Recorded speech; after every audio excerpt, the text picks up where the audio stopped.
In a chamber lit only by the flickering glow of a few candles, a group of handmaidens were bustling about, attending to their daily tasks. The air echoed with the sound of giggles and splashing water as two women washed clothes in a wooden tub.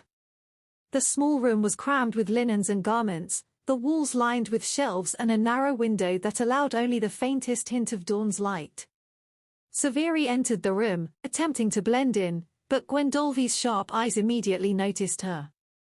Startled, Saviri quickly picked up a broom and began sweeping. Saviri's oval face was framed by straight black hair cut just above her shoulders. "Pardon me," Saviri said with a sheepish grin. "Me husband, bless his heart, kept me up half the night trying to catch a mouse.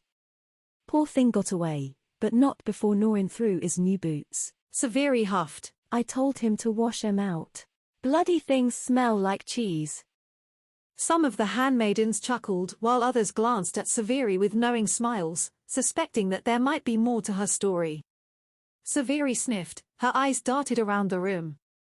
She put the broom away and began folding the linens, adding fragrant sprigs of lavender and rosemary to them as the Marchioness Annabella preferred.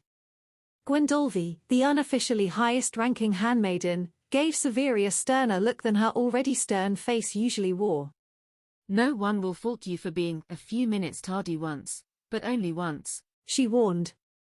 As the pink dawn light began illuminating the little window, a young girl, barely a teenager, folding towels piped up. "How long have you worked, dear Viri?" 1 year, little pigeon," Saviri replied, smoothing her apron. Pigeon's face mirrored her shock. "I don't think I can go a month without being late at least twice, and even that'd be a miracle." Saviri leaned in close to Pigeon, lowering her tone. "It only matters if you are caught coming in late," she confided. As she looked around the room, a hint of worry flickered in her eyes. "Where's Margaret?" Saviri asked. Pigeon shrugged. Gwendolvy shook her head. No one seemed to know. Dawn's light now illuminated the window with a soft glow.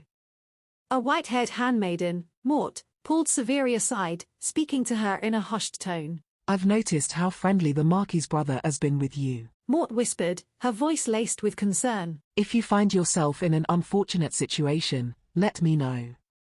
I can provide you with something to Mort cleared her throat. end it." "Nothing happened," Saviri insisted, averting her gaze. Mort nodded, but her eyes betrayed her doubt. "Just know that I'm here to help if you need it." Two other handmaidens, Rouse and Pivy, whispered as they scrubbed clothes nearby, their voices carrying a scandalous secret. "I heard the Marchioness had an affair with the Duke of Airhold." Pivy said with a mischievous grin on her freckled face. Rouse said, "I heard it was the Marquis of Brim, and that he's currently in the dungeons, as her concubine."